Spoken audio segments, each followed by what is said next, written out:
we've still got to be realistic, because not everybody is going to have a budget of $2 million for a really out there, beautiful designed home. And sometimes we've got to weigh up the options and what's going to be best for the client, and that's where I guess as as a consultant, we put that in the inverted commas and that sort of thing, as a consultant at that initial stage, and being a bit of an advisor, that can really sort of come into its own. Thinking about building or renovating? Or maybe you are already knee-deep in a project now. Are you feeling unsure of which steps to take and if you are making the right calls? You're not alone. Welcome to Builders Beyond Borders, the podcast where experienced Aussie builders share real stories, insider tips, and practical advice so you can build with confidence, avoid costly mistakes, and actually enjoy the journey. Let's dive in.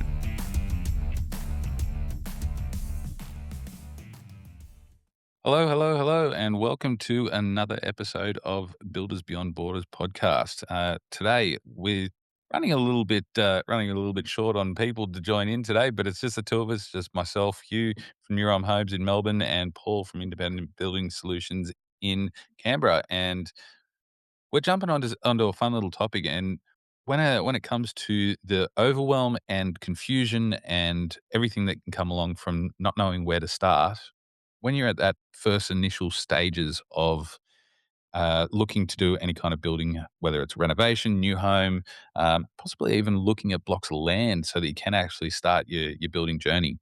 When it comes to the overwhelm that can come into this, there's so many different options, so many different pathways that really come into any kind of building. And between Paul and myself, we've got well in excess of 50 years of experience when it comes to any kind of building, whether it is renovation, new home, or anything like that. And that can really show us and show yourselves and show everybody else the level of confusion can actually be abated by having somebody in your corner. A lot of people, I don't know about you, Paul, but I see a lot of that fun little stuff when it comes to the information that's sort of being shared and who they're getting it from, and whether they've got some trusted advisors and that sort of thing, when it comes to any of the building works. And yeah, it's who you choose to get your information from and whether it actually is decent information. Yeah, well, I think it's probably gonna be different from wherever you come from. I mean, some people, sort of don't well, most people, I guess, don't understand the process, so that's where I guess they need to be advised, and they need a builder who can help them along the journey, and it goes right back to the start. It's not just a case of, the actual build process, which a lot of people think it is. We can advise them with buying land and planning and approval and all that stuff right from the start, and we can include all that in our quote as well to take the load off them, because a lot of people do get overwhelmed, especially with the approval process and all the forms and all the red tape and things that are involved in the pre-construction sort of stuff. So we just have to give them confidence that we can help them with the process, point them in the right direction. You can help them understand orientation and slope and all sorts of things with land, but you can also have a look at their house and then see what they can and can't do if you've got a bit of an idea in relation to setbacks and easements and all this sort of stuff, to get them into the right direction straight away before they spend any money on plans as to whether it's going to work or not going to work. And then from that point, we can help them with designing. If they want to go with an architect or a draftsman, we can help them with the approval process and all the other associated things that go along with that. With engineering and designs and energy ratings. There's a tree protection unit plans have to go through down our way in Canberra nowadays. It's everyone's getting very green, which is not entirely a bad thing, but sometimes can be a bit frustrating because they go a little bit overboard, some of these people, but and make it very difficult for you to try and do the things you want to do. But yeah, there is a lot to deal with. There is a lot to consider, and when you do it regularly, you sort of find it's not so difficult. Whereas when you do it, it's like when we did it for the first time, you're all you get a bit flustered, a bit overwhelmed with all the red tape, forms, paperwork. But once you've done it several times, it becomes easy. Like anything you do, it's not too bad at all. Really, you just got to work through the process because you tend to know straight off the top of your head what has to go in what box when you're filling forms out, what goes with what, and it becomes easier. So I think it's better for us to help people to do all that when they've never done it before, because it takes away all that stress and overwhelm and frustration that can certainly come into it here. Mm. Yeah, definitely. Mm. Well, something that just with what you're talking about then, an interesting sort of not a segue, but how people can sort of deal with some of that overwhelm that comes from those initial stages. I've got an idea. I've got an idea. I want to do some work on a home, and as we know, the most common thing that we see people sort of looking at is what's put in front of them on just about a daily basis because of the marketing that gets done by volume builders. And so you get all the volume builders that are pumping all the money into their marketing, and they're getting out there so that people can actually see it. And one of the first things that we know most people look at is going to be, well, what options are there with some of these volume builders, because they can go in and go, okay, well, we already see a set of plans, or we see options for plans there. So when it comes to that sort of thing, is that is that a great place to start? And I mean, obviously, being custom builders, we sort of look at things and go, well, is that a great place to start? I think that yes, it can give people some ideas, and they can also see some of the process that that a larger builder is going to sort of put people through, and they can see some of those first steps. And it might be just sort of going into a sales office or a display home and that sort of thing, and being able to sort of see, hey, this is what you can sort of expect. We can visually see what's going to be done, and then the paperwork side of things, whether it is the preliminary works, getting that design done. And while volume builders, they already have the the plans and that sort of thing set out. That's the biggest point of difference. Is if a plan with a volume builder doesn't suit you, or you can't find anything with that sort of thing, that's when a custom builder is going to come into it and discussing it with them, and then looking at those options for a draftsperson or an architect, and sort of moving on from there. Yeah, then do we all sort of start to go down that road of, oh well, is having a builder involved from the start valuable? Yeah, well, I think we've discussed that previously too, haven't we? Mm, In a few occasions, because I think it is. I think because the fact that I think that the stats are 80 something percent of plans never come to fruition for that reason, which we have discussed previously. Because people go out and get plans drawn, get all these ideas, and some architects get a bit carried away, which is fine. You want them to get a bit carried away in terms of what you want them to provide for you, but sometimes it just doesn't fit into the budget. So I think if you've got a builder involved at the start, you make sure that it's going to fit into the budget, but you can work through the process so that that doesn't happen. So you're not paying to get plans redrawn or throwing plans out and getting them redone or modified or all don't those get sort of us things. wrong. Don't get us wrong. Yeah. We love architects. We love the work that they do. The simple fact is that the artistic flair that you get from an architect with designs and that sort of thing can look absolutely amazing, and that's where their skill set lies. And well, I like working with architects just for that simple fact that we're going to get something different, but we still got to be realistic, because not everybody is going to have a budget of $2 million for a really out there, beautiful designed home.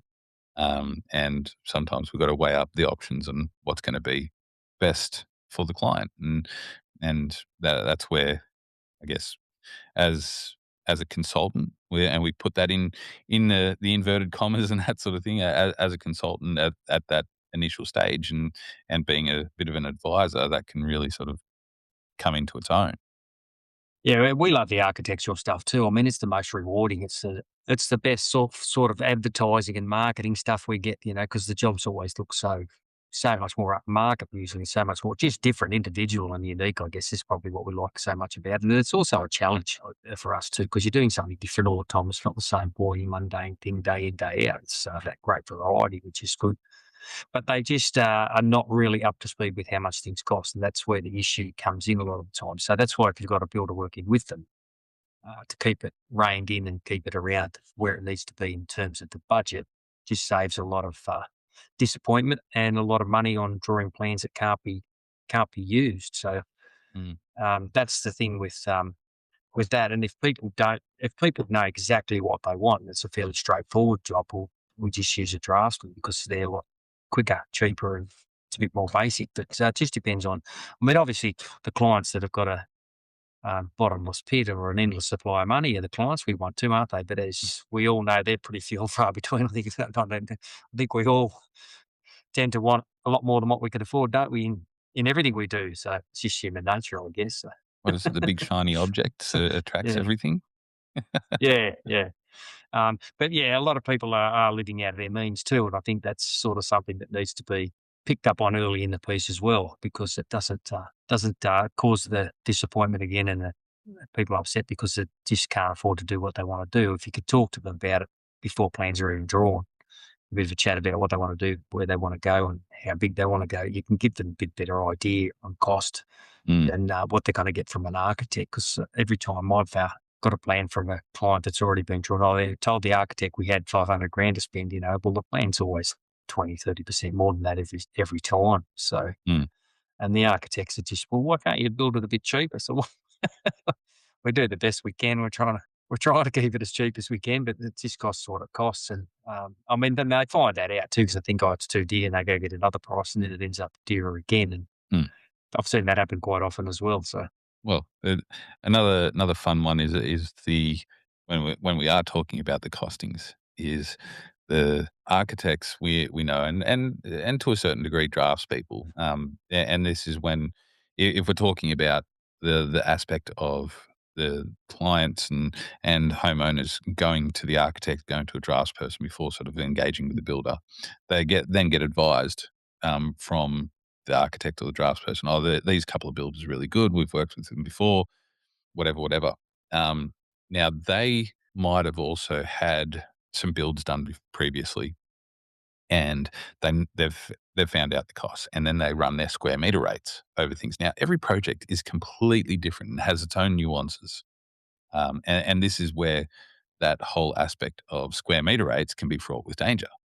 And that's one of those little things that a lot of people don't quite understand is when they're budgeting things and they're trying to work out what they're going to be spending on things and trying to say, okay, well, we might only have a $500,000 budget. If you start looking at things, then some of these builds can be anywhere from, and I know with our rates, they start you're going to be looking at a minimum of $3,000 a square meter. That can jump up to $10,000 a square meter.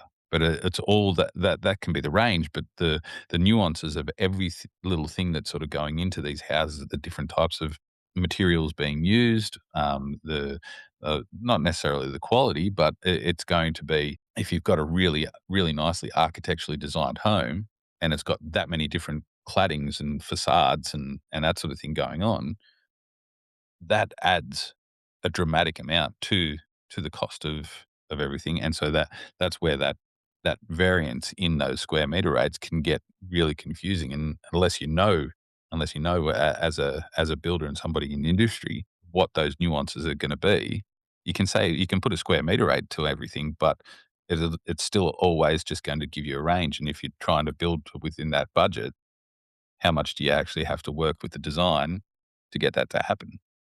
yeah, that's right. It depends totally on what it is, doesn't it? Like it's only a ballpark. I mean, square meter rate will give you a bit of a ballpark, but you've got to look at how many bathrooms, if there's a kitchen involved or something like that. Because if it's just rooms, bedrooms or family rooms, whatever, it's a lot cheaper than if you've got a bathroom Yep. or a kitchen, because obviously that pushes your square meter rate way up because the square meter rates in those rooms are a lot higher than the square meter rates in playing room. So that depends on the height, depends on the slope of the land, it depends on a lot of things like that, doesn't it? That can It be does. variables. So it's only a ballpark, and you can use it as a ballpark, but you just got to make sure you explain to people that it could, or you give it a range. It's going to be between 3 grand and 4 grand, or it's going to be between 4 grand and 6 grand, or sort of thing, a square Mm, meter. But that still can be a big difference between those two. So there's a big 20, 30% range in there. So yep, every job has to be costed on its own individual merits. Well, that's how we do it anyway. So I yep. mean, if you do project homes or same house 100 times, you can work out what the square meter rate is for that particular design. Mm, But if every job is different, it's going to be the square meter rate's going to be different every time as well.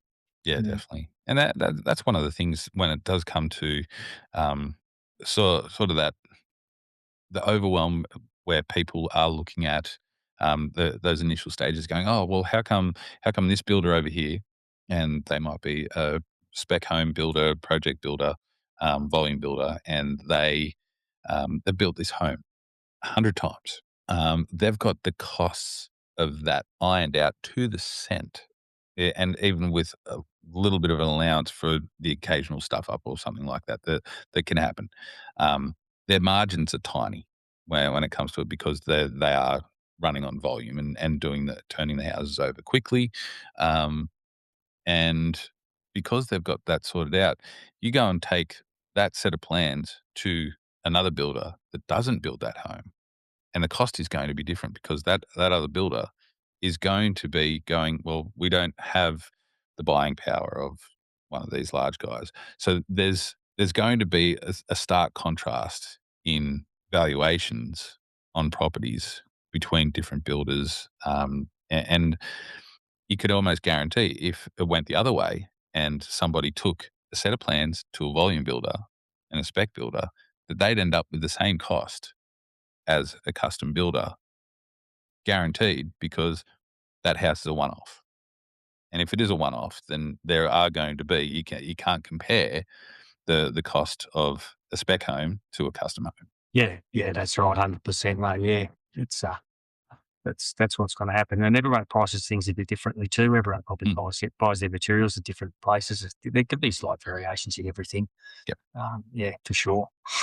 yeah, and look, there's certain things that some builders are doing with being able to sort of get a little bit more buying power when it comes to a lot of the um, well, getting to that extent of what a volume builder can do because they're buying so much bulk and doing things through buyers groups and that sort of thing, and they're actually starting to get some of the advantages of that because a buying group might be 30 or 40 builders that are all buying the same stuff, and then when you start getting into that sort of volume, brings the cost down, and sometimes that can be passed on to clients on their projects, and it can be good, but that's obviously something down the line. Well, yeah, and it depends on their workload. And it depends on whether they actually want the project or not. Because if they're busy and they're sort of a bit strapped, I think, oh, we're going to have to put a few more guys on. We're going to have to stretch ourselves. It's going to might cost a bit more. They're going to put a little bit more on to cover themselves. But if they're actually a bit behind it, they've got guys that are looking for work or waiting for work, and they need to work more. Then they're going to trim their profits back a bit Mm, to get the job. So yeah, that can make it vary a little bit in price as well. Yeah, yeah, definitely. Makes for fun, so certainly does. Mm. yeah, well, hopefully that's sort of cleared up a little bit of the overwhelm and confusion, but I mean, we can discuss some other stuff and follow this on, with another episode on, on that little bit about what after you decide on whether you're gonna go with an architect or a draftsperson and you've possibly engaged a builder, then there's some other stuff and what the next stages in that are gonna be. So, love to have a little bit more of a chat about that, and yeah, we hope that everybody has a great day and has gotten something from this. And yeah, jump on to the next episode. It'll be showing up on the screen or wherever you're getting your podcast from. So Thanks, Hugh. great to have a chat, Paul. See you next time. Cheers, mate. Thanks for tuning in to Builders Beyond Borders. If today's episode helped you feel more prepared, clearer, or more confident, share it with a mate who's planning their own build or reno. Got a question about building, renovating, or working with tradies? Send it our way. We might cover it in a future episode. And don't forget to hit follow or subscribe so you never miss the real stories, practical tips, and builder insights we've got coming your way. Everything shared on this podcast is based on our experiences and those of our guests. It's general info only. Any reliance on the information provided is done at your own risk.